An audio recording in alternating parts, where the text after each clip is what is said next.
Hey, what's going on, everybody? My name is Matt Jarbo. This is $3 Theater. Today is the 31st of July. Hey, what's going on, everyone? No, I think I fucked up that. Damn it. All right, hold on. Let me start. I'll start over again. That's going to be really embarrassing, to be honest with you. The stream was, it fucked up. There was a glitch on my end, and it screwed up, and I was going to start with it, but we'll go into it now. So there we go. Okay, we're good. We're good. We're fine now. If you guys can hear me, okay, type 1 in the chat. If you guys can hear me just fine, because like I said, I'm having some technical issues this evening. So if you guys can hear me, let me know, and then we'll start. Cause I got some good stories lined up. I got some good shit. I got some good stuff here. Just waiting on you guys. Okay, good to know. All right, so we're going to start again in 3, 2, 1. Hey, what's going on, everybody? My name is Matt Jarbo. This is $3 Theater for the 31st of July, 2018. It's the end of the month. It's almost into the last part of the year. Well, I feel like it's coming into the last part of the year, but ultimately we got a fair amount of good information. We got a fair amount of good things to talk about today, but I don't want to waste anyone's time before we jump into the main one, into the key one, the one that you're probably all here to wonder about. You're going to want to know my thoughts on this one. What do I think of the Venom trailer? What do I think of Venom's trailer number 2? Well, here's the thing, guys. I'm not a fan. I am not a fan of this particular trailer. I thought I would. I saw the teaser. It didn't really wow me. I saw the secondary trailer, and it still didn't do much better. But then coming out of Comic-Con, everyone lost their mind over this thing, right? We were hearing tons and tons and tons of things about that. People were just absolutely positively loving everything about this trailer, at least from what they were saying and everything else. We're like, oh, that's it. That's going to be it. That's going to be what people want to see. That's going to be the movie people are going to want to know about. People are going to want to see Venom versus Riot. And even the image you're seeing on screen, it looks cool, even though it's unfinished CG. Like, it looks cool. But ultimately, the trailer didn't wow me. The trailer didn't wow me at all for a number of reasons. The first one really being, I'm tired of Tom Hardy attempting to pull off a kind of a gritty voice. I'm attempting to like him in something.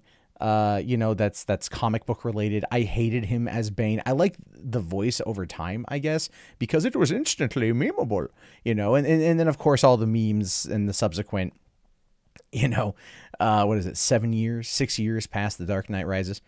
And this movie, it was clearly one that they were wanting to be this kickoff to I call it Sony's Marvel Cinematic Universe, right? Eddie Brock is existing in the same world as Spider-Man, existing in the same world as the Avengers, so to speak. At least that's what fans want. That's what Sony needed to do. And it really just kind of failed to capture the mark. Now, graphically speaking, loads better than previous trailers. Like, they've really worked on it. The Venom look here, from what you're seeing on screen, looks amazing.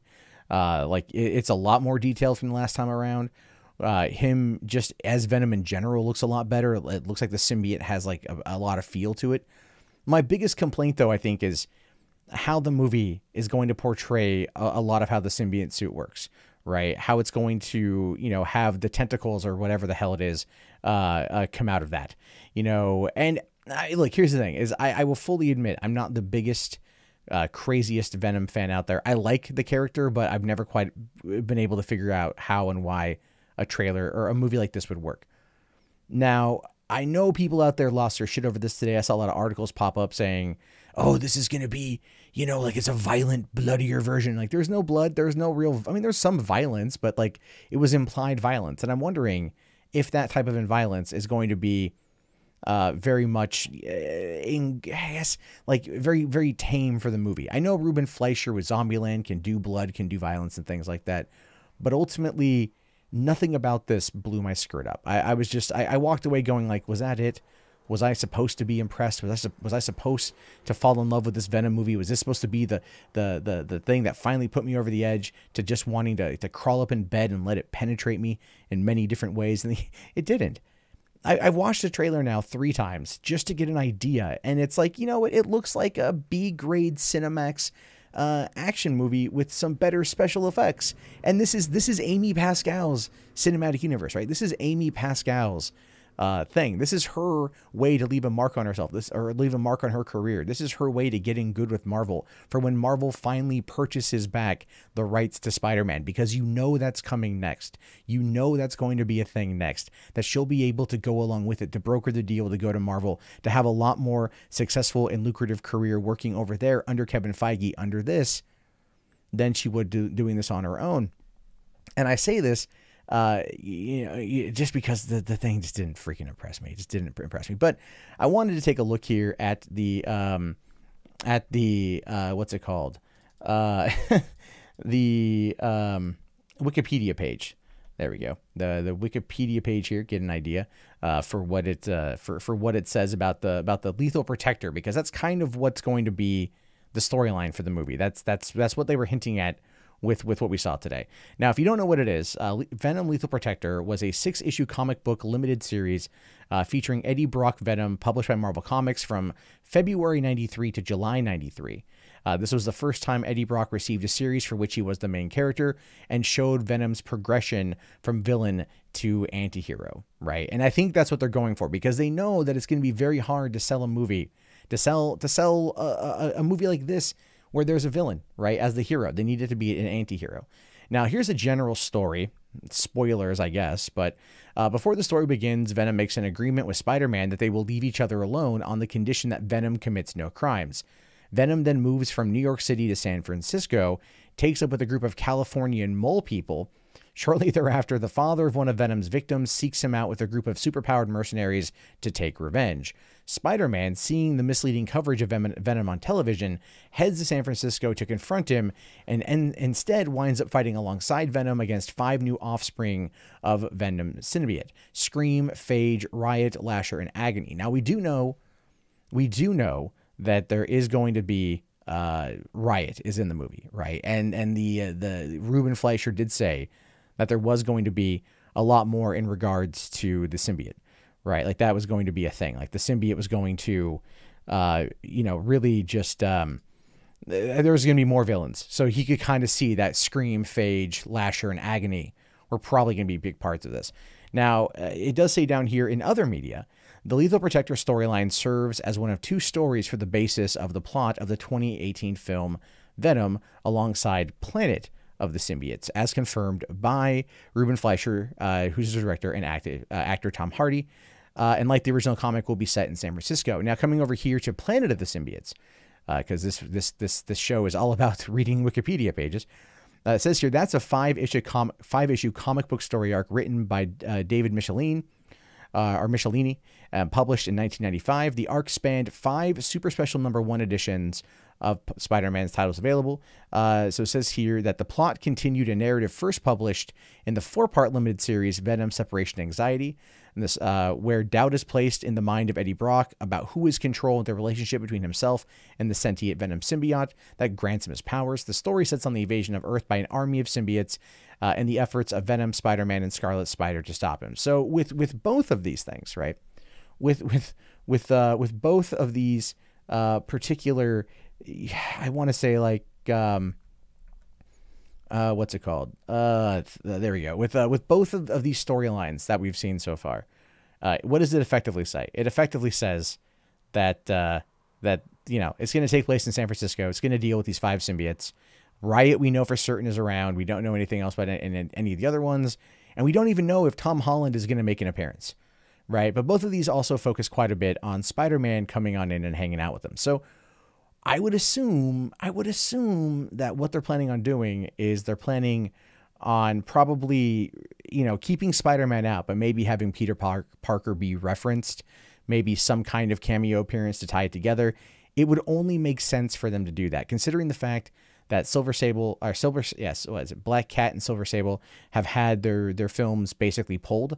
We don't know what's going on with them right now. We don't know what's going on with anything else. Sinister Six has been mentioned, but with the Fox Disney merger, we don't know if that's going to end up having an impact on these, even though they're not expressly connected.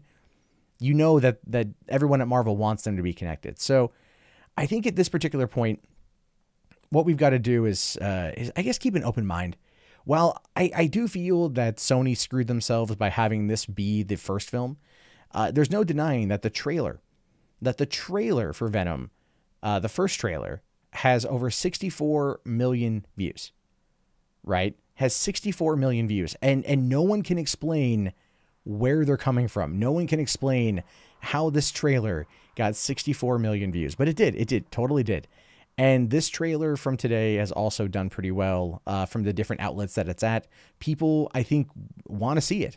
And I think they're going to rush to the theater to go see it when it comes out October 5th. I know I'll be there at a preview screening. Even though I'm probably not the most excited, I still have to go see it. It's a comic book movie, and I have to review it because that's part of my job. But I don't know. I feel like Sony is dropping the ball here. I feel like tying it into Spider-Man and having that be a connection and then jumping off of that, even into their own little side universe, is entirely okay. But you cannot have Venom without Spider-Man. And I know I'm not the only one to say that. I know I'm not the only one to want that. And, you know, I feel like Tom Holland and Spider-Man is great. I feel like what they've done with Marvel is great because Marvel's run it. And this is Amy Pascal going like, how do I capitalize on this? How do I make this mine? How do I make it my franchise to get me back in the good graces of everyone? How's the Sony hack of 2014? Well, the truth of the matter is you can't. You can never really go home again.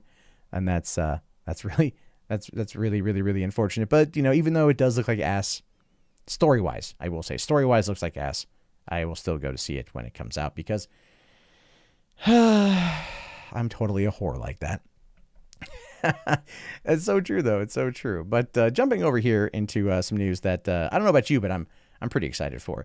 The Sandlot prequel is now in the works at 20th Century Fox. And I don't know about you, but I absolutely fucking adore The Sandlot. This was a movie that when it dropped in the summer of 1993, I went and saw so many times. I was the same age as these kids. I played baseball out with my friends. I wanted those kind of adventures, and I wanted to get into the biggest pickle of my life. Turns out that happened a couple years later, but it's a whole other different story for the scenario. And that being said, they are working on a prequel. I just don't know why or how, or I don't get it. It's been 25 years. Do we really need a prequel? It says here that a prequel to the 1993 baseball pick is in the works from the original director and writer David Mickey Evans and new writer Austin Reynolds. A prequel for The Sandlot, the iconic 1993 baseball pick that followed the antics of a crew of kids who accidentally sacrificed a Babe Ruth signed baseball to the neighborhood dog, is in the works at 20th Century Fox. The project, now in advanced development at the studio, will be penned by the original director and writer David Mickey Evans. A new writer, Austin Reynolds, planned for a prequel come on the heels of the film's 25th anniversary. Now, that's true. I mean, it is 25 years, and we are in this whole, you know, how sad is it? How sad is it that that it's 25 years since The Sandlot, right? Keep in mind, we're 25 years also from Super Mario Brothers, the movie. Just wanted to put that out there.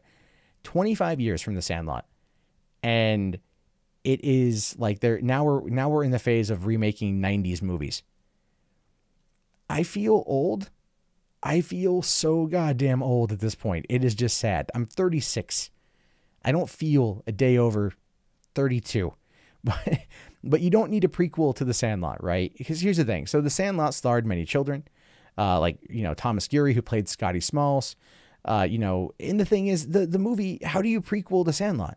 This is all about Smalls moving to the town and getting to know the guys while playing the game and getting themselves into a whole bunch of trouble, like, you know, with the dog and the Babe Ruth and everything else. And it had such a great ending. I love James Earl Jones showing up and then giving him like the new ball signed by the entire team. Like, the whole thing was fantastic. Dennis Leary, Karen Allen. I mean, it was a great film. So what are they going to do? It's a prequel. You know what it is? It's probably going to be about, here's what I'm thinking. I'm pretty much thinking here that The Sandlot, whatever, 0.5 minus 1, whatever, I don't know, whatever you want to call it, is going to end up probably being about Benjamin Franklin Rodriguez, right?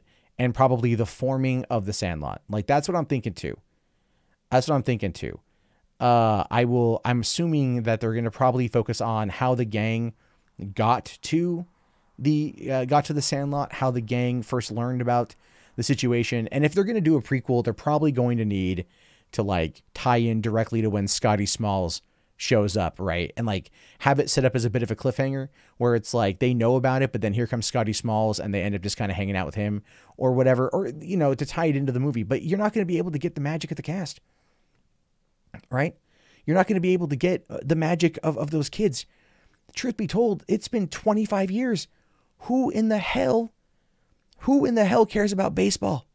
Look, I know people out there might watch this and go, but I love baseball, and that's fine. But how many kids do you know truly love baseball? Part of the magic of the Sandlot was not the baseball aspect of it, but like the camaraderie aspect of kids playing outside in the field, in a park, playing outside during their summer break, getting into trouble. You know, it's way more than that. But at the same time, setting it to a baseball backdrop, I just don't know. I don't know. I don't want to watch this, if I'm being honest. I don't want to watch this. I just want to go pull up my copy of fucking Sandlot on Blu-ray, and I want to sit down with my daughter when she's old enough, and I want to show her the movie. You know, I want us to laugh at Squeaks, you know, was it Squeaks or Squints and Wendy Peppercorn, right? I want us to laugh at Ham, the great Hambino. You know, I want us to laugh at when they're being chased by the dog through the city.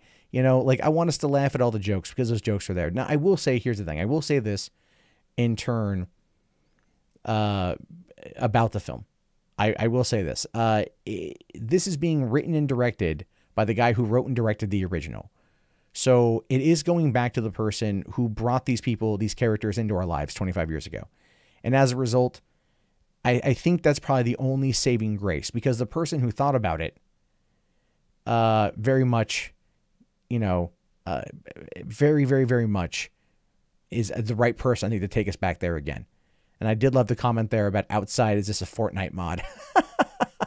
That's so true. Because you may not know this, but right now, parents are actually hiring Fortnite coaches for their children. So maybe we do need a Sandlot 2. You know what? Maybe we do need a Sandlot 2.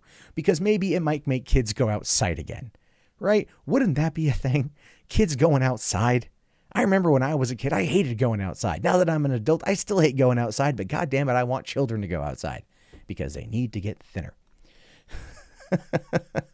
Hopefully the movie will be somewhat good, somewhat okay. But I want to jump over here to some DCEU news that kind of caught me by surprise today, where Zack Snyder apparently says that the DCEU was never meant to be an MCU style shared universe. Right? What the fuck? Like, what do you mean it was never meant to be an MCU style shared universe? That was the entire reason for shoehorning in Batman v Superman Dawn of Justice and tying it into Justice League. It was meant to open a large universe. Wonder Woman came out of it. What's he talking about? He produced Wonder Woman. Warner Brothers absolutely positively wanted to make this thing a reality. Anyway, so it says here, Zack Snyder has confirmed that the DC Extended Universe, or Worlds of DC, or whatever its name is currently going by, which, by the way, that's not accurate. That the Worlds of DC is what was on the side at Comic-Con, projected on Hall H's walls. But at the same time, it's just a name that they chose. It's not the new name for the DCEU. The DCEU is the unofficial title for it. They may not like it, but they acknowledge that it exists, and they acknowledge that people are for it. Now, the shared universe concept was in its infancy when the director began production on Man of Steel, with the MCU still in phase 1. Now, replying to a fan's question, Snyder admitted that his DC efforts were originally planned as self-contained movies. Well, that might have been his original plan. That wasn't Warner's original plan, right? You can't sit there and walk this back either. We've known for 5 years now that this was meant to be a thing. We've known since Comic-Con 2013, when Warner Brothers held their panel and they showed us the Batman logo. They gave us the idea of Batman v Superman. They showed us Ben Affleck as Batman, or at least he came out on stage and talked about it. We knew what they were wanting to do. We knew that they wanted to copy Marvel because Marvel was already fucking 5 years into their cinematic universe by the time that this whole thing came around. We know what they were wanting to do. So Zack Snyder I think he's just throwing some shade, to be honest with you. Now, it says here, writing on the filmmaker's social media site, Vero, one fan wrote, "I'll just say I think Zack was going for an arc that wasn't concerned with having spin-off films, and it would have been a self-contained world, and I very much like that. A TDK trilogy with a Justice League that has a beginning and an end, with different directors showing respect." Now, tagging Snyder, he added, "Would you say I'm thinking in a similar way as you were, sir?" To which case the director replied back, "Yes." And they're referring to the Dark Knight trilogy, which case it had a beginning, a middle, and an end, as opposed to ongoing and largely disappointing DCEU. That's their words. I actually I like the DCEU, so that's where I'm at. But I understand that. I get what they're trying to say. But even Zack Snyder, I think Zack Snyder is what he's referring to is, in his mind, he wasn't entirely wanting it to be a big cinematic thing, like an ongoing concurrent story. He wasn't, I don't think in his mind he was planning for like phase 1, phase 2, phase 3, right? Warner Brothers and the executives might have been. I mean, clearly we know how the executives really like to screw things up when it comes to DC. We know how much they like to screw things up when it comes to their films. And you know what? If Zack Snyder was going to take this and go Man of Steel, Batman v Superman, and Justice League, and that was his original trilogy arc. That was what he wanted to see brought to completion, to see that story of Superman being told from kind of, quiet farm boy to burgeoning hero to then the Man of Steel, and everything else. Like, we wanted to take him through that arc, and that would have been what it was to start with being in Smallville and then moving to the halls of justice at the end of Justice League, right? Like, that part I get, and I think that's why people want the Snyder Cut. I really feel like a lot of people are very much wanting this thing to be reality. That I'm referring to the Snyder Cut, because at that point then they would get to see the completion of this journey, the completion of what has taken, or well, would have taken 5 years had tragedy not befallen Zack Snyder's family. And I get that. And I still fully support the Snyder Cut. I still fully support all of that.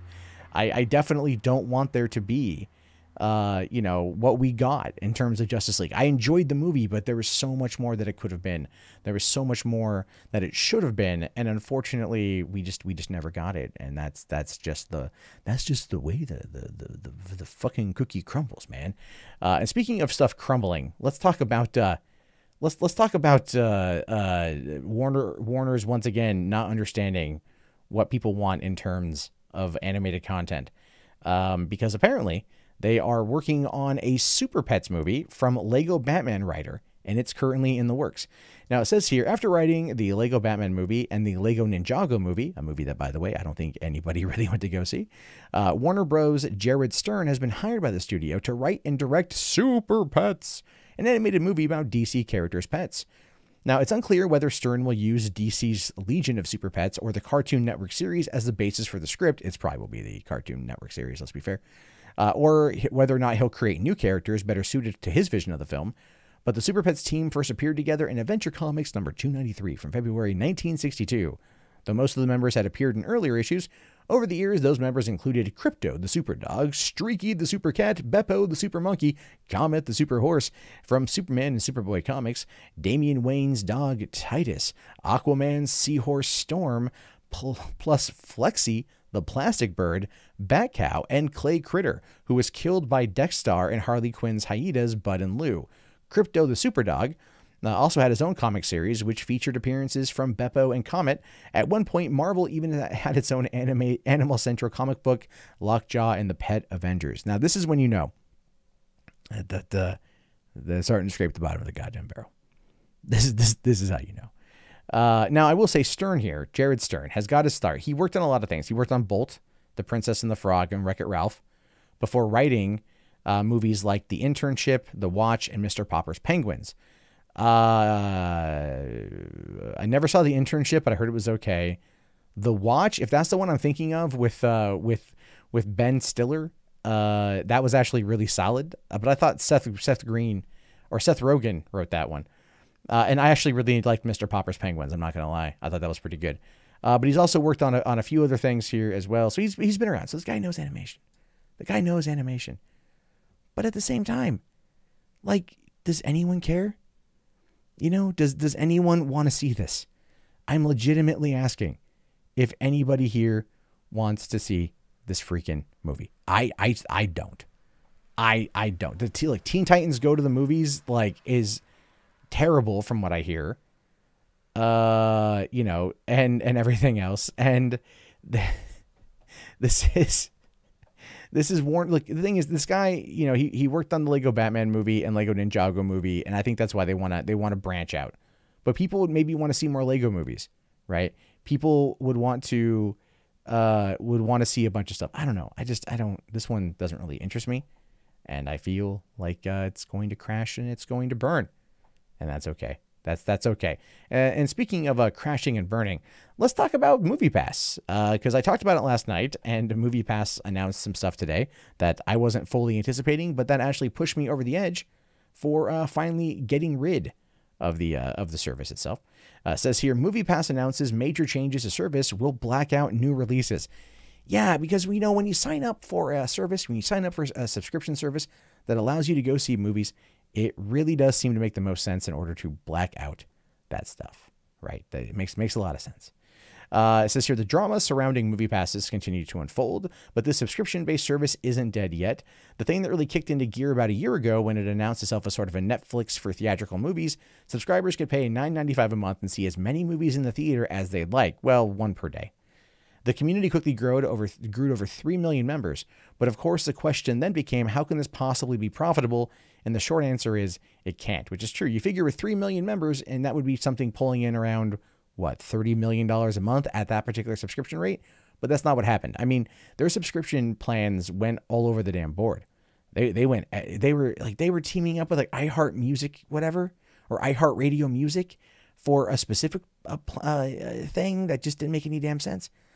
Now, as a MoviePass community service grew, the service implemented a number of changes to try and stay afloat. Those changes have not always been met with glee from its subscriber base, especially those who paid for a full-year subscription.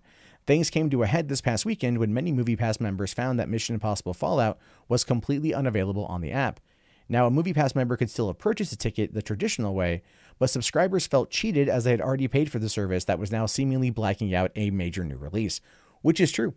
I was going to use my MoviePass and it was blocked out. And so it actually was, they wanted to charge surge prices upwards of $8. And I think the ticket for me in the morning that I went to go see, it was like $7.60 or something.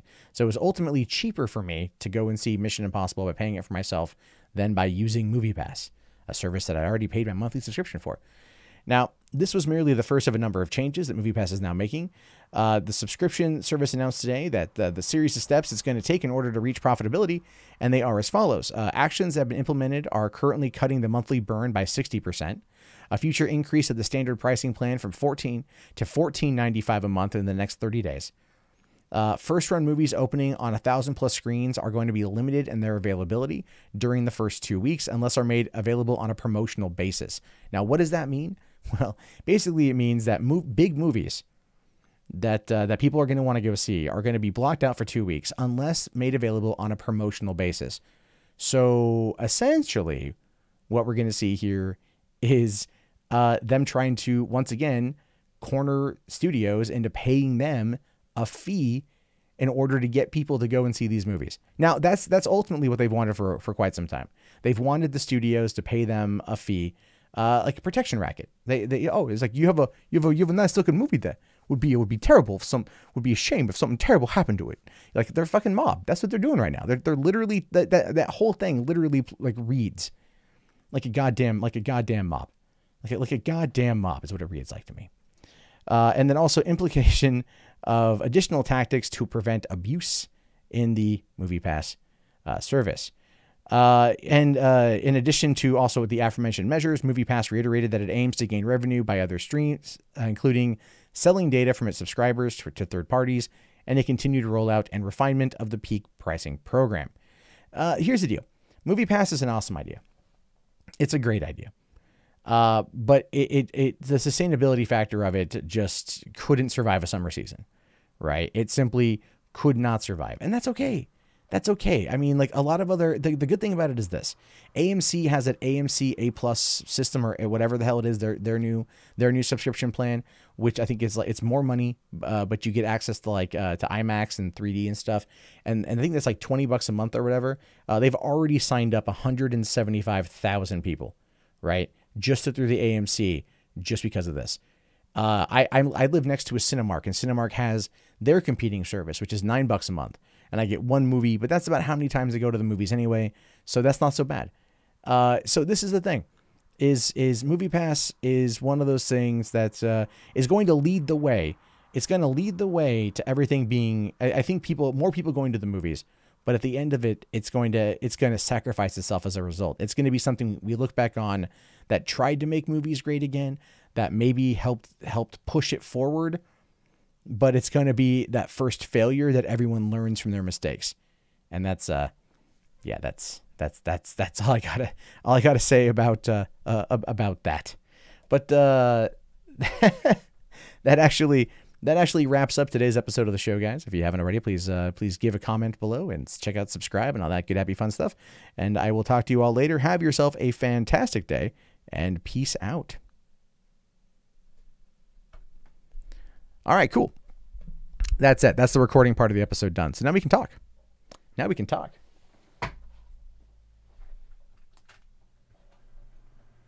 There we go. I just had to turn on my fan a little bit. So now we can just have a chit chat conversation and whatnot. DB Gold. I've been watching you for a while. I'm just gonna put you in a timeout for a bit because you can stop spamming. So you can do that. Mods, feel free to do that if you want to. Canceled MoviePass and signed up for Cinemia. Yeah, that's what people have done. I got to look into that one. But I definitely got rid of it, and I'm okay to get rid of it. I'm okay to do that.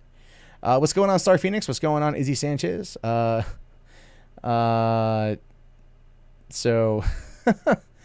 all I did is make DB Gold go on timeout for 5 minutes because he was spamming. So there's that. What's going on, Oliver? How are you, buddy?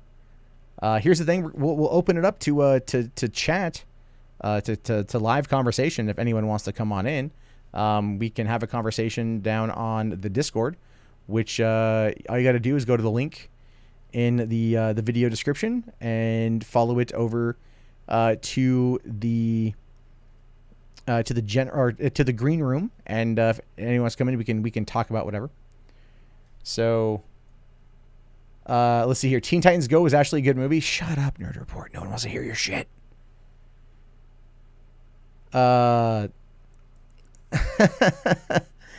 So Regal needs to start doing their own service. Yeah, I agree. There's a Regal near me, but the closer one is a Cinemark.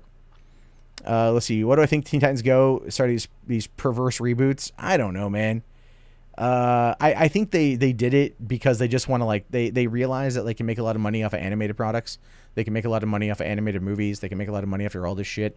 And I think that's what they wanted to do. I think they just wanted to sit there and capitalize on it. And what was the box office for that too? Let me take a look. What was the box office for this last weekend? How much did it do? Let's see. Monday. I just need the fucking weekend, man. I just need the weekend and shit. Okay. Teen Titans Go to the Movie opened at number 5 with $10 million. So it opened with $10 million. But it has a production budget of $10 million. So it apparently is okay, I guess. It's grossed 11 million domestic and I guess like 1 million foreign. So, yeah, there's not much there. It kind of crashed and burned. All right, let's see here. Let's see. Do I think MoviePass will last a year? I don't. What's going on, StarLord? I'm doing pretty good, man. Just a long day, man. A long day. I didn't get any work done on the main channel. I kept having IRL stuff to deal with. So, hold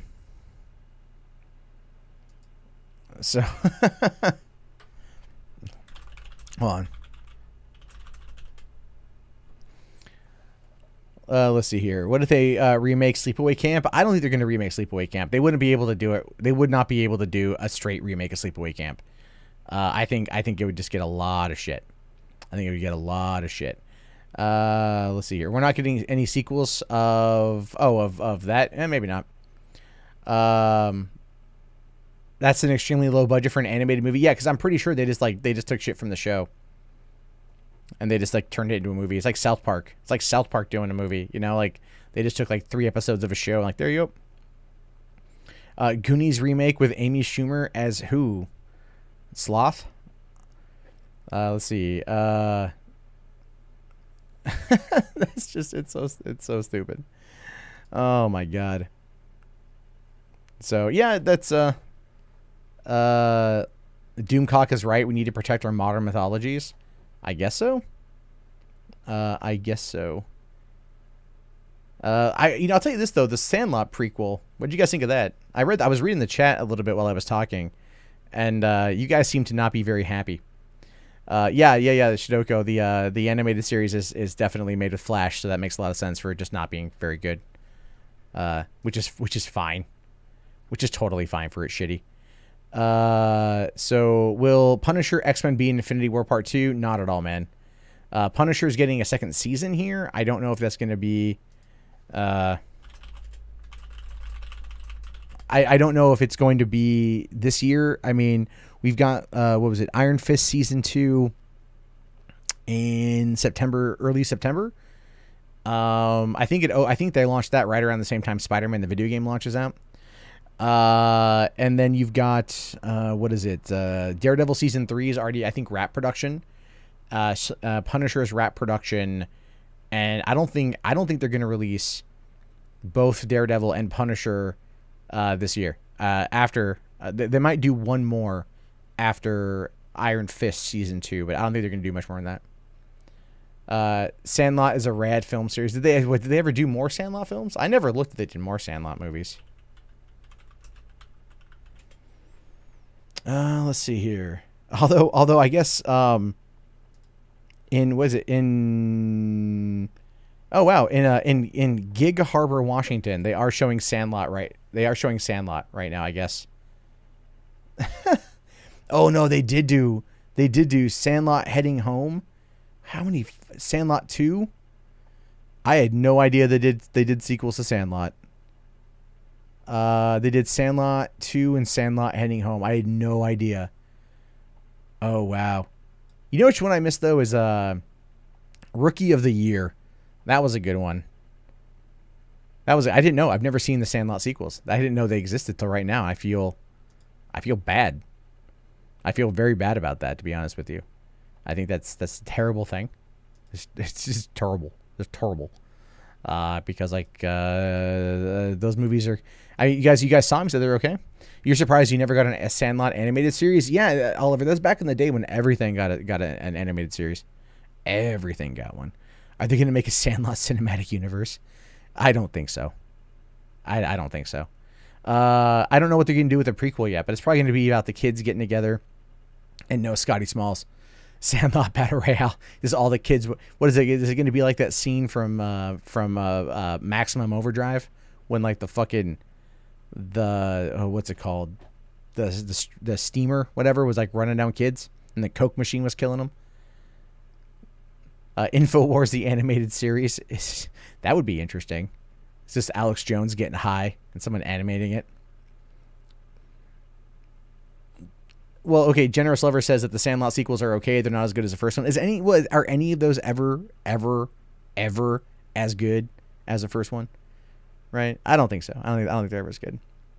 I don't think they're ever as good as the first one at all. Let's see. Your theater has flashback cinema that shows classic movies 2 days a week. Last week was Batman 1989, and you fucking missed it. Yeah, Mason, you got to watch out for those, man. Yeah, Steamroller. Thank you, Dest.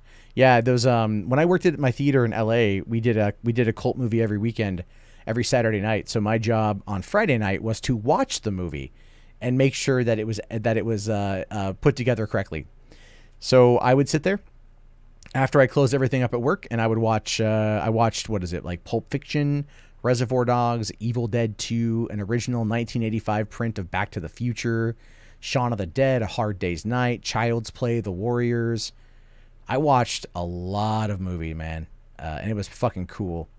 It was cool to be able to sit there in a fucking theater by myself and watch these classic films completely by myself and be paid to do it. What do I think of anime films coming back to theaters? Is there a future there? I think they should release them in theaters, Devil Breaker. Like, I know Fathom Events, they just did Princess Mononoke, and I missed it. I would have loved to have gone and seen Mononoke. Of course, I would have gone to we don't talk about Caddyshack 2, Chelsea. My dad says that the best golf movie ever made is Caddyshack, and the worst golf movie ever made is Caddyshack 2. So there's that. I'd be down to go see anime films, and I don't like anime TV shows, but some movies I might check out. It's not free movie, Shidoko. It was paid to watch them. I was paid to watch them. Brandon Heaton asks, do I think Venom will appear in the Spider-Verse or Into the Spider-Verse? That would be cool. That would make sense. But I think it would be a brief cameo sort of thing. You miss good anime movies in theaters. Were there ever really good anime movies? Miyazaki is an anime. It's fucking anime. It's top tier anime, but it's fucking anime. It's anime. There's no, okay, hold on. Let's take an informal chat here. Okay. Would you if Miyazaki is anime, press 1. If Miyazaki is not anime, press 2. That's where we are right now. That's what's going on. If Miyazaki's anime, press 1. If Miyazaki's not anime, press 2. That's what I want. That's what I fucking want from you guys right now. That's what I want you to do. Miyazaki is Disney. It's fucking anime. They're not all Disney. Dude, Kiki's Delivery Service was not fucking Disney. All right, it was not Disney. It was re-released by Disney. Cowboy Bebop would be an amazing live action. Yeah, wasn't Keanu Reeves up for that? The ones have it. You're losing here, Chelsea. You're losing here bad. I think God smote Lilith's children because he had no demon. I don't know what you're talking about in that one.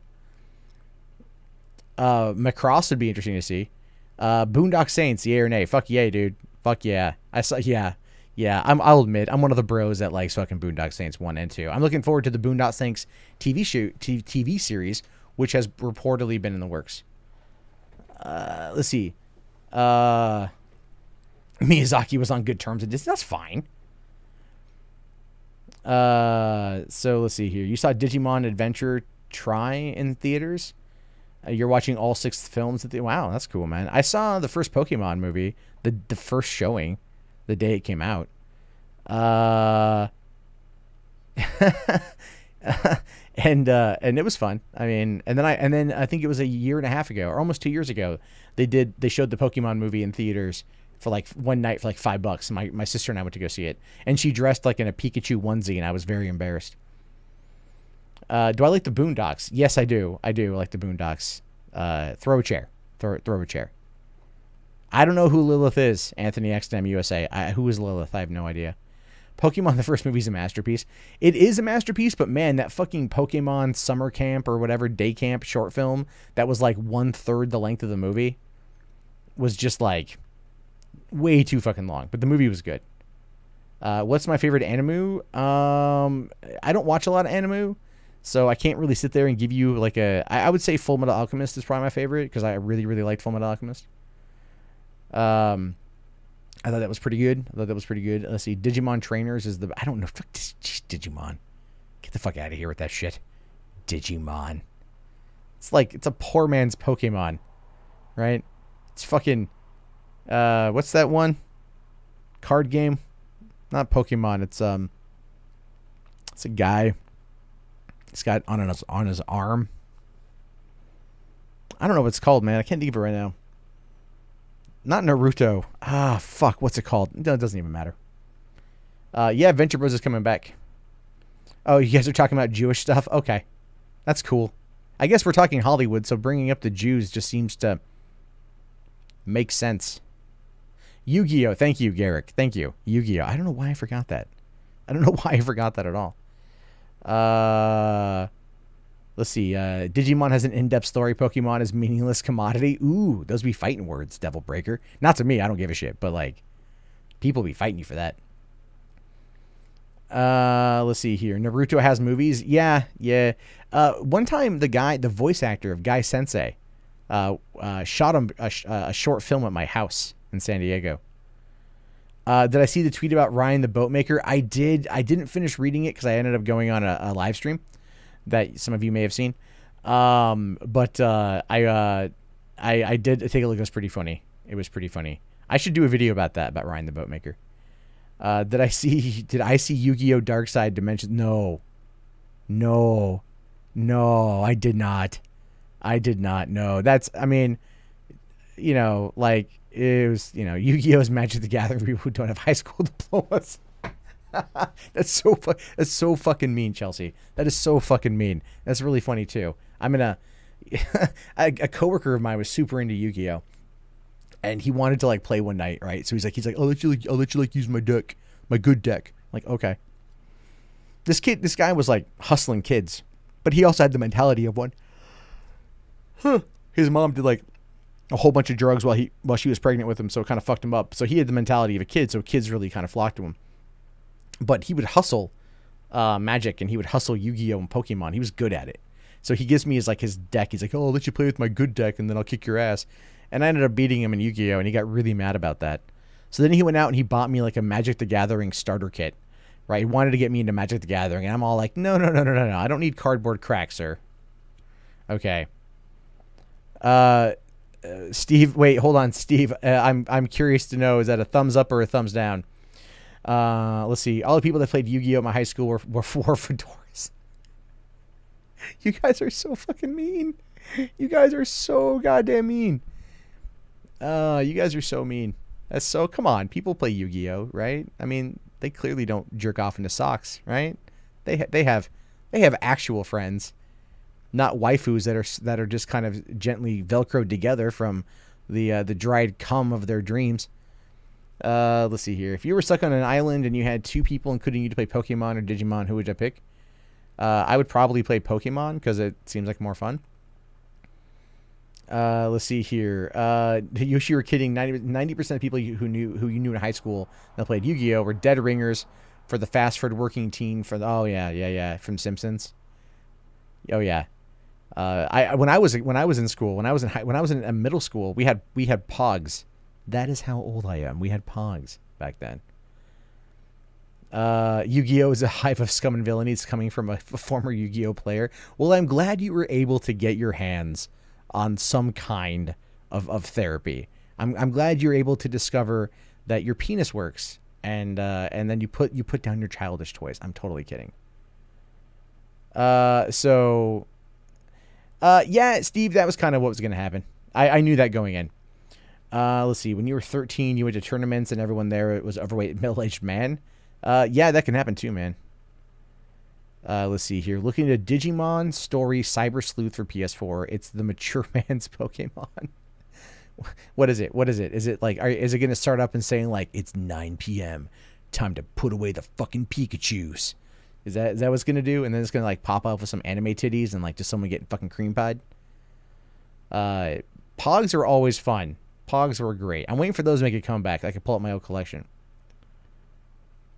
Let's see here. By the way, thumbs up or thumbs down on that video. Yeah, thumbs up this video, guys. We clearly have 33 likes and 111 people watching right now. So smash on that like button. You can't wait for 2020 Bob Burger. Yeah, man. I honestly thought they were going to cancel Bob's Burgers this year. Like they waited really late to push it. To renew it. They waited really late. I don't care about that, Anthony. I don't care about that, about Lilith movie, middle finger Hollywood. I don't know. I'm not religious. So that's like asking me to that's like asking me to like care. Let's see here. Do I think that it was poor quality of 2D films in the early 2000s? Many studios started backing away from doing still animation. Yeah, I think so. I think like, if you want to talk about like 2D, I think what it was is they just ran out of like, it just took time. It took a lot of time to do 2D stuff. And 3D just probably seemed faster. Will Family Guy still be a thing under Disney? Yes. Did I ever see the Family Guy Simpsons crossover? I think I did. I think I did. Let's see. Disney's The Simpsons soon coming to Airways. Yeah, that's going to be weird.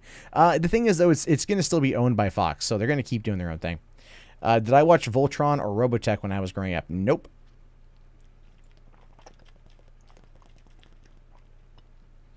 I did not. Which is the one? Is it Voltron that's on fucking Netflix? Like they're on season 5 or whatever. Let's see here. It's okay, Izzy. We still love you. How many seasons do I think Rick and Morty will last? Another 7. Another 7 seasons. That's the reason why they ordered 70 episodes. It's literally locking them in to 7 seasons. But they're going to be concurrent 7 seasons because I think they're going to up their game. You're doing a comic book drawing of Deadpool? Yeah, tweet it to me when you're done. Rick and Morty is going to keep going until it's no longer profitable for Cartoon Network. That's true. And all it's going to take is for Szechuan sauce to make a comeback again and make it just keep it popular. That's the truth too. That's the honest to God truth. We're going to see that. What's going on? TOPX, how are you, buddy? Let's see here. Did I ever get Szechuan sauce? No. Season 8 for Voltron now? What? What? Season 8? How many episodes are per season? Like fucking 2? Jesus. How is it already? 100 years Rick and Morty. Yeah, Morty, you and me. I can't do it. I can't do Rick and Morty. I can't do Rick and Morty at all.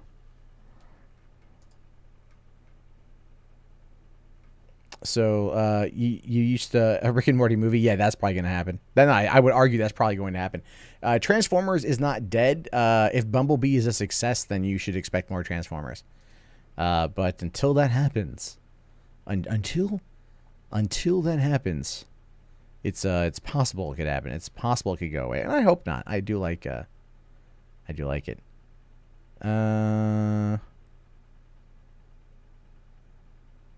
Let's see here. Okay. All right. Do I think we'll ever get Rick and Morty movie? Yeah, I think so. I think it will happen. It will happen before the series runs out. You loved Voltron as a kid, only realized later on that it was a converted series. Yeah, well, I mean, it's always kind of cool when you find out that they adapted something. And you're like, awesome, more content to watch. Did I ever see Biker Mice from Mars? Yeah, a long time ago, man. Is there ever a chance of a Transformers reboot like the Prime cartoon? It depends, I guess. I don't know. I mean, didn't they do that?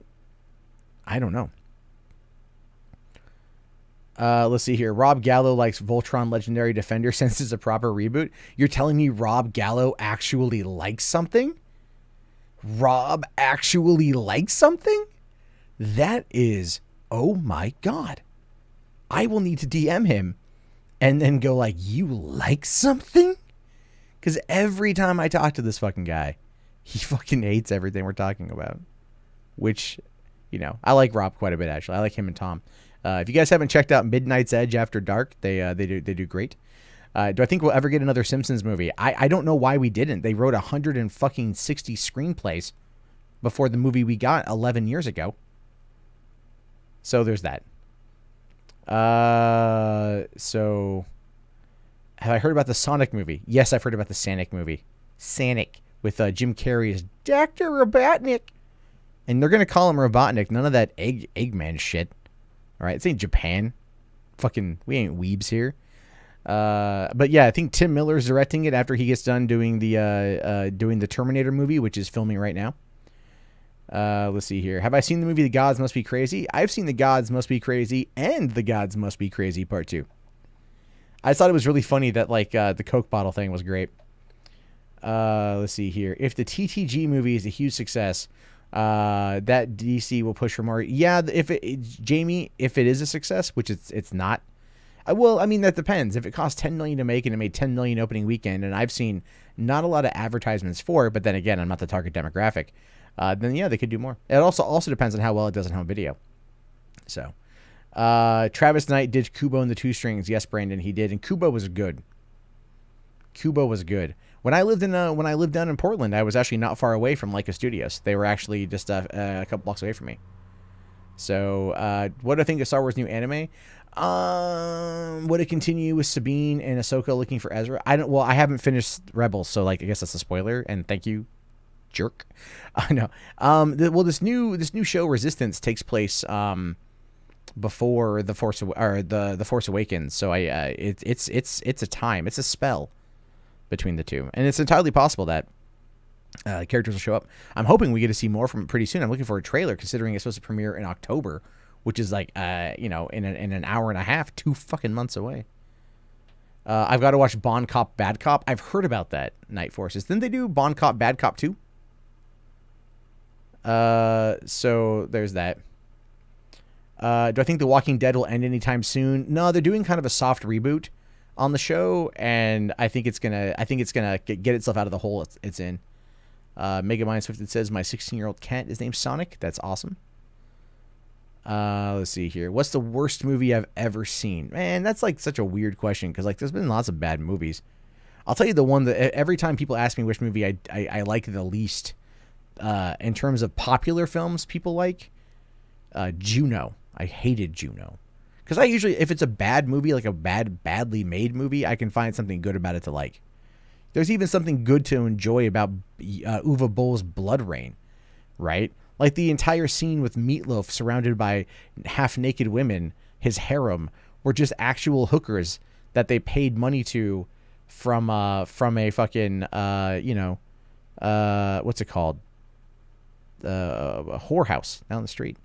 Brighton. Would I be down to do a live stream? Are you asking with you to do a live stream? I guess, yeah. Just let me know when you want to do it.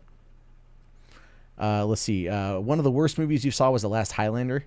You wanted your $1 back? No, you lost that $1, man. That was your cost. The Last Airbender was the worst film you ever saw. I saw it once and I didn't really. I didn't. I kind of liked it. To be honest with you, I never really. I mean, I never watched the show, so that's my excuse. Let's see here. Juno was boring as hell. It totally was. Steve, I didn't catch any of the previous, it is what it is, man. I'd rather have it just be out of the way and done. So that's good. I mean, like it is what it is. Have I seen the Star Wars holiday special? I have. Long time ago, but I have. When do I think we're going to get the title for Bond 25? Probably November, because it goes into production on... Or we might get it in December, which we got it in December of 2015. No, we got it in December of 2014 is when we got the Spectre reveal. So I think we're going to get it probably in December this year when they go into production. Manos Hands of Fate was so bad. The MST3K was bad. Yeah, that's a pretty bad movie. Yeah, Garrett Groover says The Avengers 1999. Oh, come on. You don't like Uma Thurman and Ralph Fiennes? Yeah, I saw it. Battlefield Earth was better than The Last Jedi. Yeah. Let's see. Are you the only one that finds Melissa McCarthy just as unfunny and insufferable as Amy Schumer? I see you're talking about, Mason. I do. I actually kind of like Melissa McCarthy, actually. It depends on the role. I think she's funny when she's not trying to overdo it, right? But she always goes like here's the thing. Go watch her Sean Spicer, the first Sean Spicer one, and it's fucking comedy gold. Like, it's comedy gold. So there's the thing with that. Like, it's comedy gold how she played that off. So yeah, she can be funny. Amy Schumer's just never funny. Well, there's really no point to discuss a second thing you want to discuss, Brighton. So it's kind of like that's kind of done with right now. Let's see. What games am I currently playing? The only one I'm really working on right now is Fallout 4. I'm just kind of going back. I'm trying to like beat it finally. And then, cause my goal is to beat it this month. So then, by the time, Spider-Man comes out, I can get Spider-Man. Which is worse, Jack or Jill, or That's My Boy? See, personally, I love That's My Boy. So for me, Jack and Jill. But dude, That's My Boy is so fucking funny. It's so goddamn funny. Let's see, RoboCop versus Terminator movie. Like, what, the video game? Agree to disagree on that Sean Spicer bit? No, Talus. Oh, come on. The whole Moose Lambs thing was hysterical. The Venom CGI looks like Attack of the Clones. It's not finished yet. The scene with Riot, that's not finished. That shouldn't even been in the trailer. You still think it's funny that I lost 300 subscribers for liking Adam Sandler movies? Exactly. Ultimately, like, that's the thing. So every time someone's all like, yeah, you're losing subscribers, I'm like, I lost 300 for saying I enjoy Adam Sandler movies. This shit don't faze me. So am I looking forward to Red Dead 2? Yes, H-Barts. I want that. That's a game that if it was physically possible, I think I would want it inside me. I'd want it to make love to me. I don't want to make love to it. I want it to make love to me. There's a difference. So what did I think of Hulk 2003? It's not horrible. Ang Lee wanted to make a Greek tragedy, and he succeeded. But that's not how you want to approach a comic book movie. So it's so there's that, and at the same time, it's it is what it is. But I enjoyed it well enough. I thought Eric Bana did a good job, and I liked the way that it was edited, and I thought Jennifer Connelly was good, but like Nick Nolte was bad. The CG, I saw the CG was terrible. It was so dark, so dark. The only good Adam Sandler movie was Airheads. I disagree, but I do love me some Airheads. Oh, there was a Terminator versus RoboCop Dark Horse comic miniseries. That doesn't surprise me. That doesn't surprise me at all. What's my opinion on No Man's Sky's Nest update? I haven't played it yet. I might play it tonight. I thought about playing it tonight because I'm going to be on for maybe like another 20 minutes or so. So there's that. Strange Days is super fucking underrated. Yes, it is. It totally is. James Cameron script. What's her name directing? Catherine. What's her name? You know who I'm talking about. You know who it is. Star-Lord here. $5 super chat. Thank you very much, sir. Saying here, I wish they would make Sucker Punch movie without the mental institution story. Did you watch the director's cut of that? Because I heard it's so much better. I only saw the movie one time. I saw it when it came out, and I saw it for my birthday, right? I saw it for my birthday, and I was so let down. But then I never watched the director's cut. And I own it, but I just haven't watched it. I've heard it's really good. Let's see here. Did I like Don't Mess with the Zohan? I did like Don't Mess with the Zohan. Biodome is a guilty pleasure. 100%. 100%. That movie's fantastic. Fucking dude, Tenacious D's in that movie. Tenacious D has a cameo in that movie. It's great. Oh yes, and Jennifer Connelly was she was the AI in Peter Suit. It's funny, she's the AI in Peter Suit, and Jarvis, who was the AI obviously in Tony's suit, is married to her in real life. Catherine Bigelow male. Thank you, Catherine Bigelow male gigolo. Jesus. Let's see, Sucker Punch is a guilty pleasure movie. I wonder why, Chelsea. I wonder why. Do I think No Man's Sky was undercooked when it first released? Yeah, it's been 2 years. It's been 2 years. All right, Rachel, thanks for coming in, man. We'll talk soon. What word do I hate the most? Mundane. Because I hear it so fucking often. Let's see here. You love Tenacious D? I also love Tenacious D. Batman Forever is a guilty pleasure. No, Batman Forever, Mason, is a good movie. It's a good movie. It's Batman and Robin that's crap, but Batman Forever is a good movie. That soundtrack is amazing. Do I like Rob Schneider movies? I don't dislike Rob Schneider movies. Like, let's say here, okay, so like Deuce Bigelow, Male Gigolo, I thought was funny. Deuce Bigelow, European Gigolo, tried a little bit too hard. The Animal was pretty stupid. Like, pretty stupid.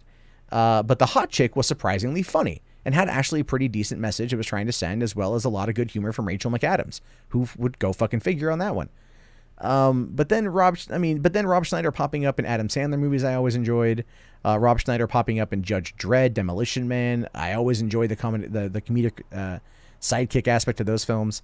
Especially Demolition Man.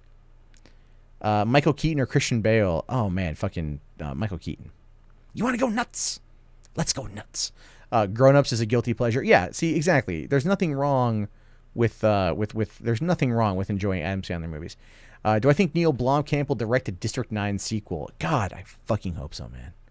It's been 9 years and people want it. Mundane Matt and Proper Jeremy. No, I don't think Jeremy's gonna talk to me again. Let's see here. Encino Man. Encino Man's a good movie too, man.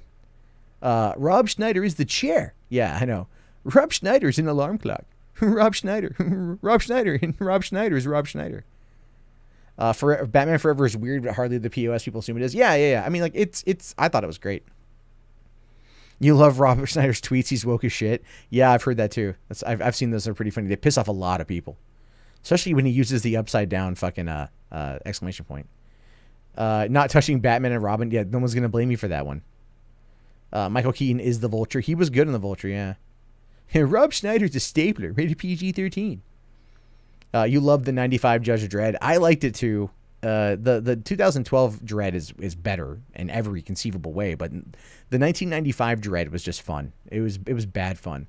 Benchwarmers 2006, that was pretty good. That was pretty fun. Here's the thing, Izzy. How is Breakfast Club a guilty pleasure? It's a good movie. I don't get that. Like, if you were gonna say like what's another, like, you know, maybe 16 Candles as a guilty pleasure or something. But like Breakfast Club's a solidly good movie. What about David Spade movies? No one will ever be able to convince me that Joe Dirt is not cinematic masterpiece. Joe Dirt is an amazing movie, and but I never watched the sequel because I heard it was terrible. I just never got around to watching it. Wait, Chelsea, you actually liked Elysium? Wow, that's a bold take. That's a pretty bold take right there. Let's see here. Wait, Star Phoenix, you've never seen the 2012 Dredd? Oh man, you're missing out. Chappie was a good concept, but D. Entward totally ruined the fucking movie for me. Will I get the Blu-ray of Infinity War? Yes, I will. I want a copy of the digital code, but I can't get it already. It sucks. Let's see here. 2000. Whoa. Hold on. Conspiracy, Occult, Illuminati, and NWO Media Review. I do believe what you just said was considered sacrilege. If we lived in a country where if you offended my religious sensibilities, I could have you stoned to death, that would probably be it right there. He says here, 2012 Dredd is utter shite. I believe I will now leave you to the comment section. That will probably tear you to shreds. No, I'm kidding, dude. You can not like it all you want, but you're wrong. So there's definitely that. No, Shidoko, it's fine. Let's see. Critters is your guilty pleasure movie. That's good. I like Critters. Pie is an awesome movie. I never saw it, but like I saw Requiem. Ass to ass. Let's see. Did Avengers Infinity War make me depressed? It felt so odd seeing people sad leaving the theater. No, I already know I don't understand. Like, we already know what's coming, right? We already know what's happening with that shit, right? So it's like, why would we be upset? Why did you, hold on, Chelsea, why did you mute Conspiracy? What'd he say? What he says you're missing Nada, and then like you timed him out for like 5 minutes. Why? Can I undo that?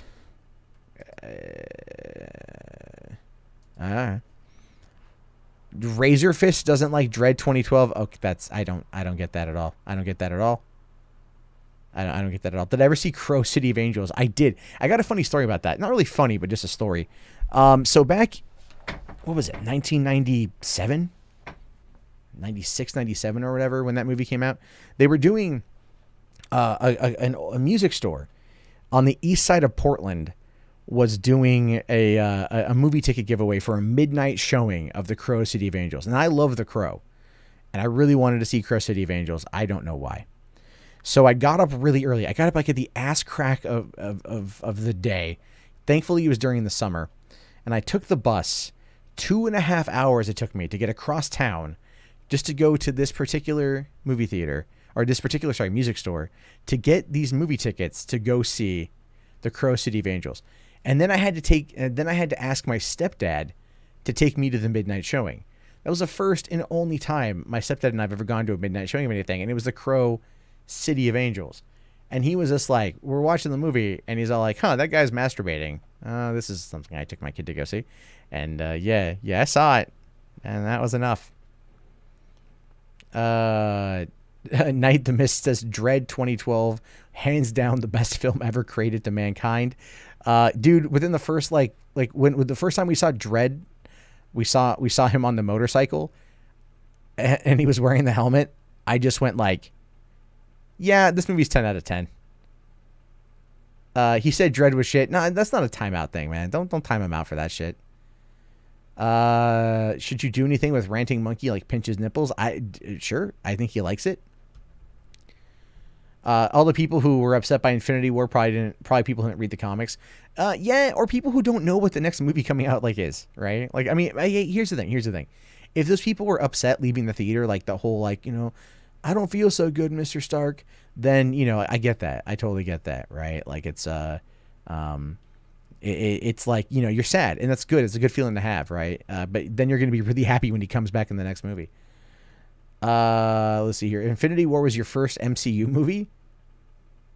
Really? It's their 19th film. There's a ton of plot things in that movie that tie into previous films.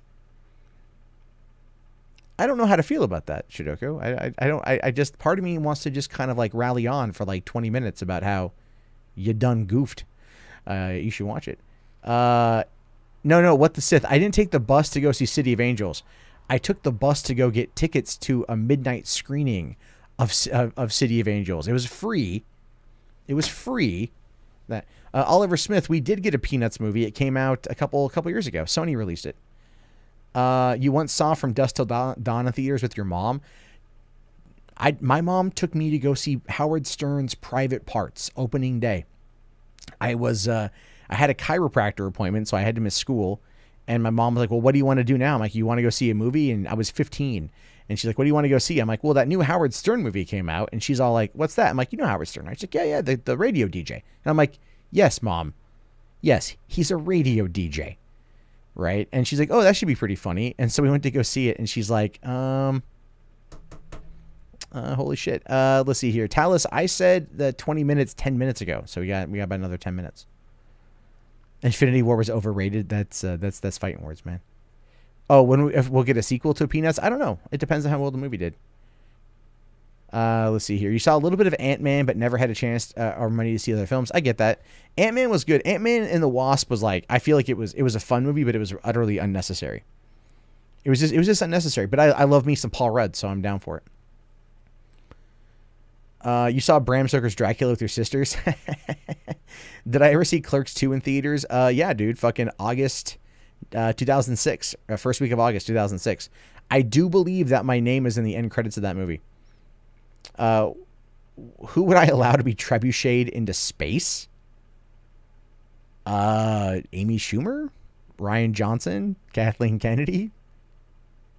Can we combine all three? You saw The Wolf of Wall Street with your mom? You know the movie Original Sin with Angelina Jolie and fucking Antonio Banderas, where like they fuck for like half the movie? I watched that with my mom one night on cable. I was all like, this is awkward. So that happened, yeah.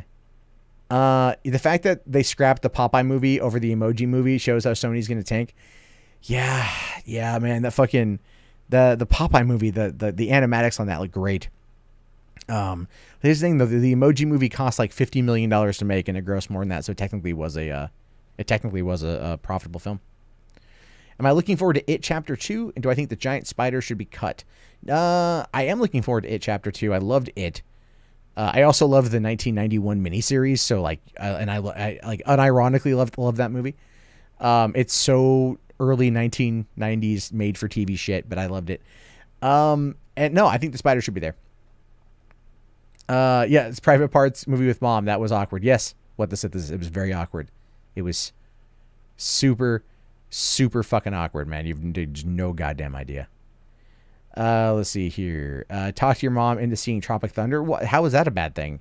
Tropic Thunder is a movie I will watch with anyone, anytime, anywhere. That movie is now officially 10 years old, and I think that it is underrated for how perfect it is. Ben Stiller is a fantastic director who does not get the love he gets as a director. I will say this: my favorite film of 2013. While I keep saying, like, you know, Man of Steel is one of my top movies. My top movie of 2013 was The Secret Life of Walter Mitty. I fucking adore that movie. Ben Stiller did a great job. The cinematography was oh my fuck amazing. Did I watch The Cable Guy? Are you legitimately asking me that question? Garrick Groover, are you legitimately asking me if I saw The Cable Guy from 1996, Jim Carrey's first kind of pseudo-dark role, and did I own the soundtrack to it? Including one of the lost songs from Cypress Hill called The Last Assassin, which you can only hear for a brief second as Matthew Broderick is going to jail and you just hear like the beat of the song? Yeah, no, I never saw Cable Guy. That movie is fucking amazing. Cable Guy. Fucking Cable Guy is the shit, dude. Tropic Thunder equal racism. Kind of, yeah. Would I ever use the Infinity Gauntlet to disintegrate all the chuckle fucks on both sides? Yes, 100%. Oh, your mom didn't know she was in for? Oh, that's great. That's great. I almost got into a fight with a guy during the midnight showing of Tropic Thunder because he was texting like right in front of me, and I just leaned down and I'm all like, "Hey man, I paid to watch the movie, not to watch you fucking text." And the guy's, "I'm sorry." Zoolander. Zoolander was really okay. Zoolander 1 is fantastic. Zoolander 1 is great. Zoolander 2 is not very good. I did not care much for Zoolander 2. Am I looking forward to the Queen movie? I part of me wants to see it because I love Queen. It's such an amazing band, amazing group. But I don't know, man. I don't know how I feel. I don't know. I don't have to wait and see. Did I see the scenes from Escape from LA, The Last Jedi copied shot for shot? I did. What was it? Ivan, what was his name? Ivan Ortega did that. That's a good YouTuber, man. You saw the Disaster movie with your mom and your brother? Yeah, I worked at a theater when Disaster movie came out. Okay, I worked at the theater when Epic movie came out. I worked at my theater when Meet the Spartans came out, which by the way, Meet the Spartans, watching it as a whole movie is terrible. Meet the Spartans, watching it in individual like 2-minute clips, surprisingly amazing. It's funny in small bursts. Hey, what's going on, Habib? How are you, buddy? You think Jim, hold on, Jim who? I missed that, Brighton. Who are you talking about? Jim who? Did I watch The Mask? Yes, 1994's The Mask. Cameron Diaz. Oh man, Cameron Diaz from The Mask is like, you just, gets you through some tough times, if you know what I'm talking about. Did I ever see the Jim Carrey movie 23? It was the number 23. Yeah. And no, I actually never did. Any hopes or thoughts on the idea of Carol Danvers, Captain Marvel? I think it's going to be probably okay. Keep in mind that Brie Larson can tank it if she goes that route. We all know the route she's talking about though. Let's see. Any hopes? Yes. I don't know if we could. Let's see here. Oh, Jim Carrey. Yeah, maybe. Maybe he's gone downhill. Do you think we think we can see anyone dressing up as RDJ from Tower Thunder for Halloween? Not in this climate, man. I will say this though. I would have loved a Les Grossman movie. I know Paramount was talking about that, and Tom Cruise was actually on board to do it. I don't know what would have happened with a Les Grossman movie, but I would love to see more Les Grossman. The intensity that Tom Cruise brought to that part in Tropic Thunder was so good. It was so good. And then the dancing scene at the end to Apple Bottom Jeans was great. Did I like the Scott Pilgrim movie? I did. I felt really bad for that movie because Universal tried to capitalize on solid word of mouth by basically giving out so many free screenings of the movie that I really think that by the time the movie ended, or by the time the movie came out, anyone who wanted to see it had already gone and seen it. You know what I mean? I think that's what happened there. It was good shit though. I liked it. I own the Blu-ray of it. I own the Blu-ray, so it's good stuff. Nacho Libre, I was not a big fan of. I should go to Comic-Con and have my own booth for what? Come get an autograph and a selfie with YouTuber Mundane Matt. He is the most red-pilled motherfucker, at least according to 4chan, and he always reminds you to turn off that pesky ad block. So, what Scott Pilgrim? It's an Edgar Wright movie. That on name alone makes it good. What did I think of Kick-Ass in theaters? I loved Kick-Ass. I saw it opening night in 2010. It was great. Fucking adored it. Kick-Ass 2, I thought was good. I actually surprisingly liked it. It was different, but that's why I liked it. Did I ever see School of Rock? Yes, that was actually one of Jack Black's better films. You have to understand, like I worked at a theater for a long time, so I dealt with a lot of this shit. Have I seen any of the Ernest movies? I saw Ernest Scared Stupid in theaters. Yes, I've seen Ernest films. Let's see here. Scott Pilgrim Vegan Powers, that episode, that part was great. Scott Pilgrim would have worked better as a cartoon series. I don't disagree. I don't disagree at all. Let's see here. Did I hear that the original author, Scott Pilgrim, hated the adaptation due to it being too white? I think so. I don't really care, though. It had a good cast. Let's see here. Do I hope to see 2D indie? Didn't you already ask that question last night, Oliver? I think you asked me that question last night.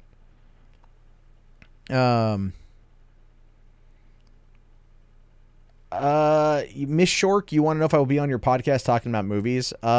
Yeah, like send me an email, the mundanemat@gmail.com. See if we can set up a time. I'm like, I'm home during the day, but like my schedule fluctuates because I have my daughter, so she's asleep right now, so I can actually get some work done. Do I think Game of Thrones will have a happy ending or a bad ending? It's going to have an ending. I don't know which way it's going, but Game of Thrones, it's never going to have one. Here's one for me. Best Spielberg film. That's an easy question, Habib. It's Raiders of the Lost Ark, because that's also the greatest movie ever made. You hated School of Rock only because your friends at school at the time and wished to help about it. I can understand that. But it's still just... Linklater did a great job with that movie. Do I like Seth Rogen movies? Yes, I do, actually. Favorite band? Probably Green Day. I was listening to Green Day like from the 90s the other day, and I was like, oh, so happy. Do I think they're gonna wait? Hold on. Do I think they'll make a sequel to Infinity War? Yeah, you did make me read a joke comment, Chelsea. You son of a bitch. Scott Pilgrim and Arrested Developments are the only memorable Michael Cera roles you've seen. Superbad, he was pretty good. So there's that. Let's see here. Have I seen The Night Before? I did not see The Night Before. I did not see The Night Before. I need to, though. You think the ending of Game of Thrones will be bittersweet? Yeah, I agree. I think it's going to be one of those ones where you're just like, it's over. That sucks. Did I see The 40-Year-Old Virgin? Or did I like it? Yeah, I liked it quite a bit. I thought it was really good. I thought it was probably the funniest thing that Judd Apatow has done. Ever since, he's gone downhill since The 40-Year-Old Virgin. Because he took himself too fucking seriously after that. Star Wars Episode 9 will retcon and undo Star Wars 8, making Star Wars great again? Probably not. You prefer The Last Crusade? Nothing wrong with that, man. There's nothing wrong with that. Look, Indiana Jones is Indiana Jones. It's going to be fine. With all these changes to MoviePass and the rumored price increase, do I think MoviePass will stay afloat? No, not at all, Benjamin. I think if they are able to like wield their numbers to significantly impact the box office, and then they can use that as a way to bargain with movie studios for that promotion that they want, maybe. But I canceled my account today, so there's that. Have I watched Star Wars Rebels? I'm still really behind, Udius. Let's see. Squirrel Girl has been cast, but not in the Captain Marvel movie. Yeah, I did hear about that for a streaming show. She's going to be in there. Pulp Fiction greater than Raiders. Pulp Fiction is fantastic. It's one of the best films ever made. It's got a fantastic script, fantastic cast, but it's not Indiana Jones literally punching Nazis in the face. Am I a fan of Carrot Top? Only when I'm high in cocaine. What do I think about Watchmen punching it up with Justice League? What do you mean? Like in the comic, like Doomsday Clock? I haven't read that yet. Seth Rogen and James Franco's This Is the End is one of the best modern comedies. Not as good as Wright's Cornetto trilogy, but still funny as hell. I really like This Is the End. I also really liked The Interview, not only for its cultural significance, but I thought it was pretty funny too. Quit MoviePass tonight. Oh, you just quit MoviePass? Yeah, they just charged me yesterday. So I have all month. So I'm going to use it a lot this month to catch up on shit that I saw in the fucking movies. That's okay, Izzy. You didn't know. That's all good, man. It's all good. Let's see here. You recommend showing my daughter Secret of the Kills upon ascending to the right age. What exactly would be the right age? Did I ever watch the TV cop show The Shield? Yeah, I did, Nuke the Fridge, but you are going to give me so much shit when I tell you when I stopped watching it. The last episode of that show I've seen, the last episode I saw was with Shane and Lem and the car. And you know exactly what I'm talking about. That was the last episode I've seen. I've never finished the show.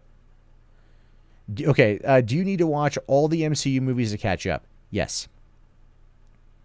Yes. The reason why you want to watch all the MCU movies to catch up is because it has a lot to do with the plot lines that are in there, right? The plots of the film. Deep Impact or Armageddon. Oh man, those came out in the same summer. My very first theater job was during that summer. I had a thing for Lily Sobieski at the time, so I watched Deep Impact quite a bit. I think Deep Impact is a better movie, but it's Michael Bay Armageddon, and it's, you know, that's that. Dinner with Schmucks is underrated. I'm going to disagree. I didn't care for it. Why? It's because I just never got around to finishing watching the series. What's my fave MCU sequels in the current order? Do I think Avengers 4 will be top next year?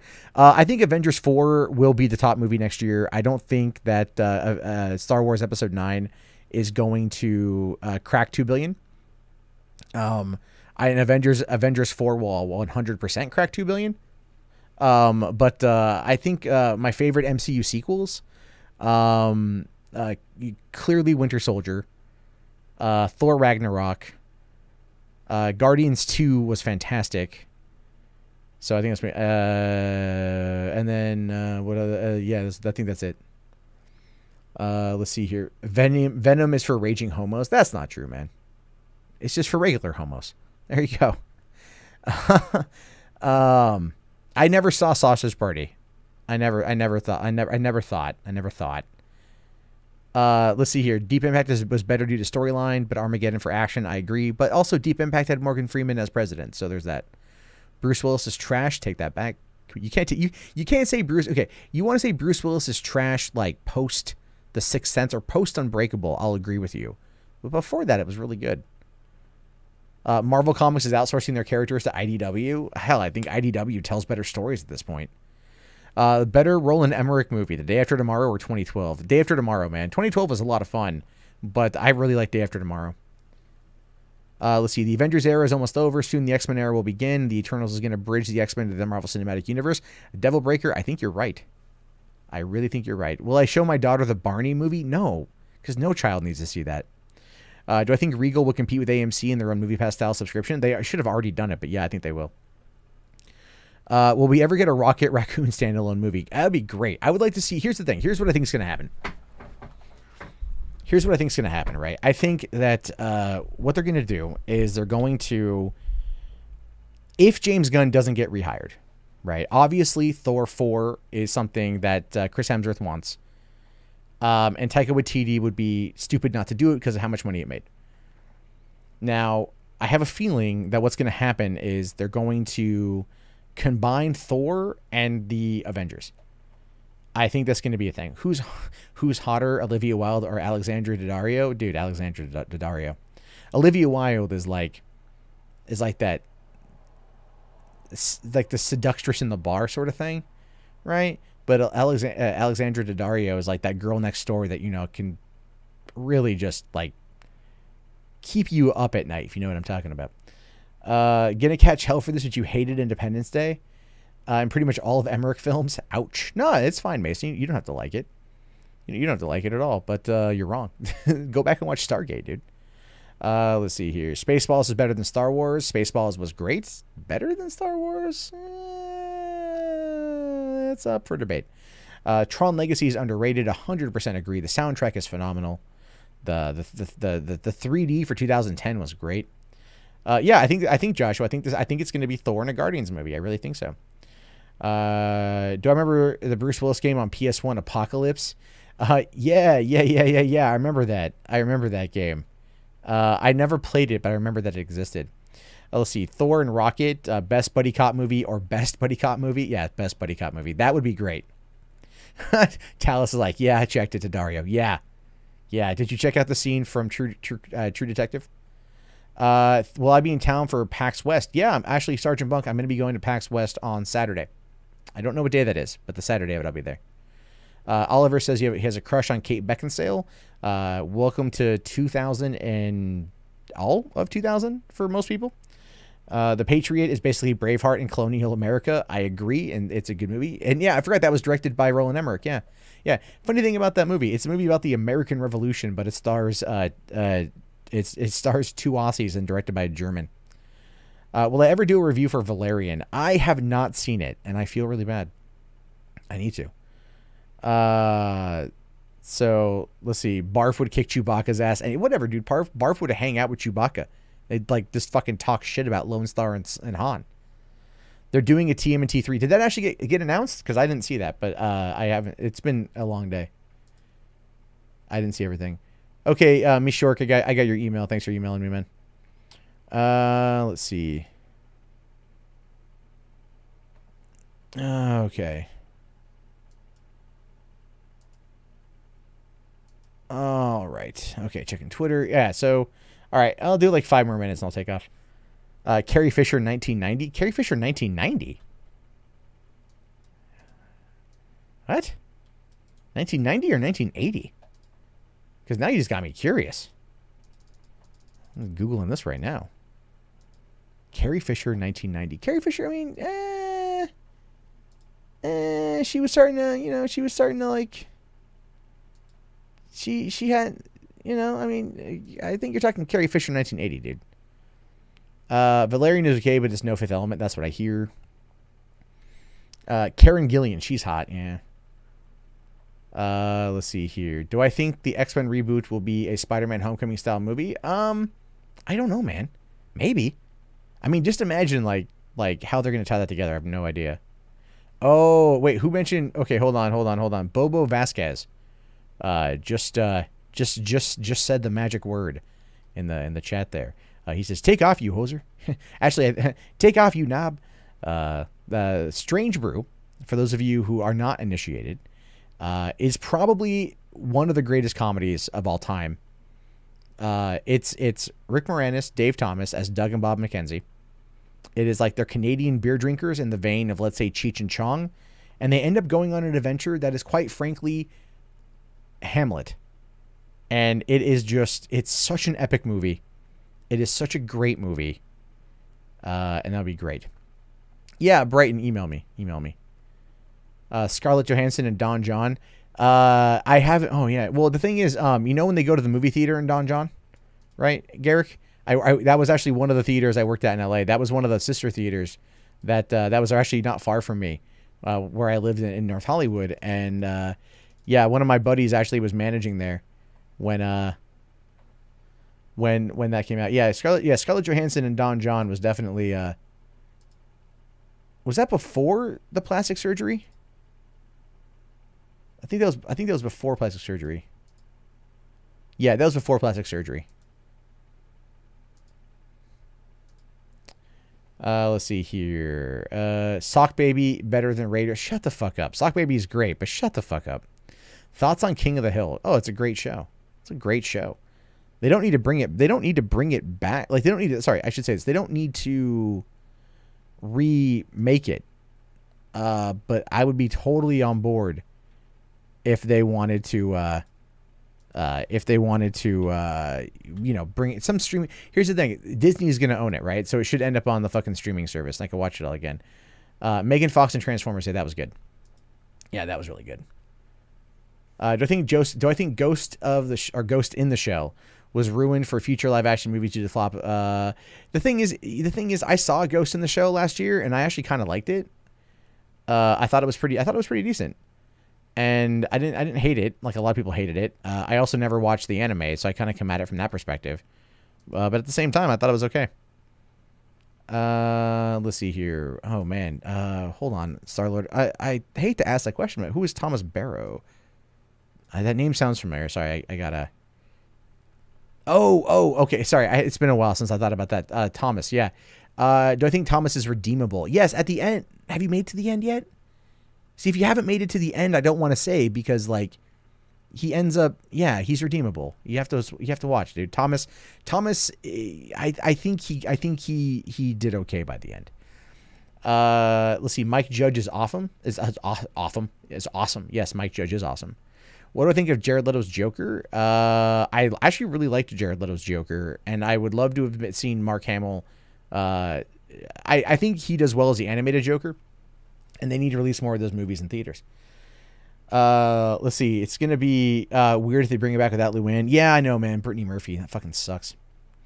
Megan Fox and Jennifer's Body. Also, Amanda Seyfried. Don't ever forget about Amanda Seyfried. Now, here's the thing. I hated Juno. I think Diablo Cody sucks, but I actually really liked the script in Jennifer's Body.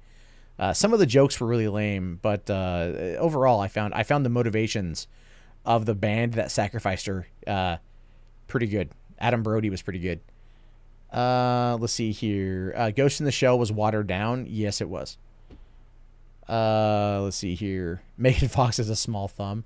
Yes, she does. Looks like a toe. Let's see here. Let my girl watch Card Captor Sakura anime. Okay.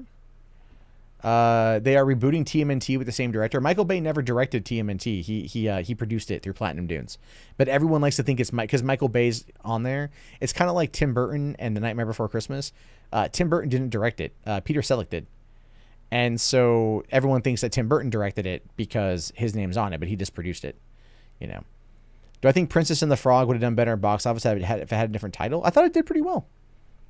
No, I think Princess and the Frog was fine. I think people have argued that it didn't do very well.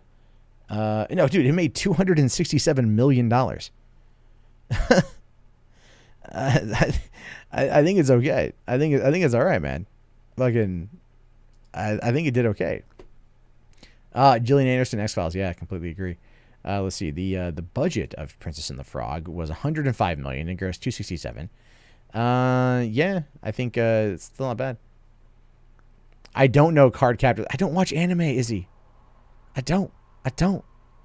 Anna de Armas. Oh, from Blade Runner 20. Yes, Evernom. You are so right on that one. Did I hear about? I heard that. I heard that Dick Grayson is dead. That Carrie Kelly was going to be Robin. But then again, we kind of had that idea anyway. I think Emily Blunt, Edge of Tomorrow was good. What's my fave Tim Burton movie? My fave Tim Burton movie probably is Big Fish. I thought that was great. Let's see. Let's see. Cinema Stalkers. Who's pretentious? All right, who is pretentious on that one? Let's see. Thoughts on Tangled. I love Tangled. Tangled was great. Yeah. Keith David as a bad guy in fucking Princess and the Frog was really good. Dark Tower would have been done better if they had not race flipped the gunslinger. I don't know, man. Fucking Idris Elba was awesome in that movie. So I don't care about that at all. I thought he did good. Let's see here. I should probably start watching anime. That's kind of what people. Yeah, I'm kind of saying that. Oh yeah, you're waiting for Denis Dune reboot. I don't know what's gonna happen with that thing, man. This is gonna be fucking nuts. I'm not a big. I haven't played Kingdom Hearts. Have I ever seen Gargoyles? Yes, I watched the original animated series. Doesn't watch anime. Negative 9001 geek cred. Who's the best Bond girl? I think I was asked this last night. Like I always liked Ava Green. I liked Vesper Lynd's character quite a bit. Which has better jokes, Deadpool or the sequel? Deadpool. Deadpool 2 is really good, but Deadpool 1 has better. Did I like the Tomb Raider reboot with Alicia Vikander? I did. Yeah, I really did. I was surprised how much I enjoyed it. What I like to work with other people on YouTube, like such as Comic Book Cast. Armin and I follow each other. We talk occasionally. I've offered to go on there. I think after tonight, I think some people don't want to work with me, so that's fine. I get like, I'm kind of an idiot, and I get like really bullheaded and stubborn over shit. So there's that. So essentially, yeah, it's kind of like, I don't think people like, I kind of keep to myself for the most part. And, I think people like, that's probably for a good reason. Let's see. Sharon Stone, Total Recall. That was very good. That was good. Yeah. Thoughts on Batman Beyond? Pissed off that it ended. Terry McGinnis is a great character.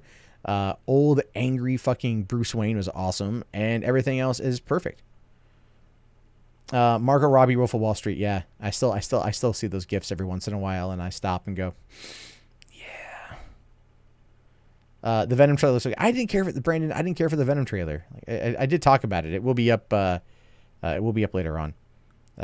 So let's see here. Honestly, after TLJ, we need more space opera. We need a new type of space opera. Yeah, I could see that. Let's see. Will I go see Dragon Ball Super movie? No. No, I will not. Can Thanos beat Venom in a fight? Yes. The Orville greater than Star Trek Discovery? Yes. Do I honestly think Batman will marry Catwoman in Tom King's issue 100? I don't know. Jay and Silent Bob Strike Back. That shit is the best. It is. Yep. I saw that movie. I had to like lie. Call out sick to work during the summer when I worked at a movie theater in order to go see a special screening of Jay and Silent Bob Strike Back.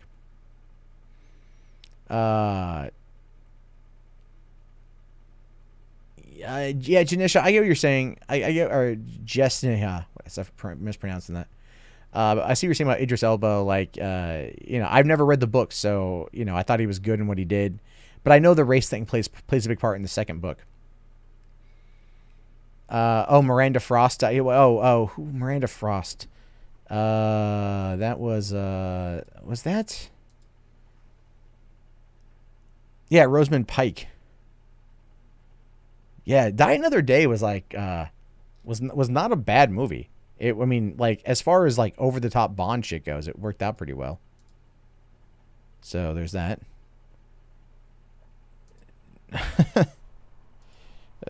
Nope.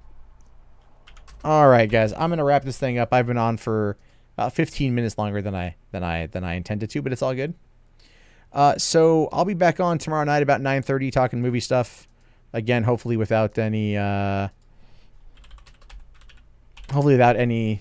crazy some stuff. So if you guys get any stories you want me to cover, you can always do that on hit me up on Twitter or hit me up on email or submit mondaymatt.com/submit. And if you came in late, the version of the show will be up in the morning. I think about probably 4 a.m. The full episode will drop. The conversation is mostly for us. And I'll be back on tomorrow night. I'll catch you guys later. Have yourself a great day. And remember, there's nothing wrong to fapping to actresses you find attractive in movies. You're only human.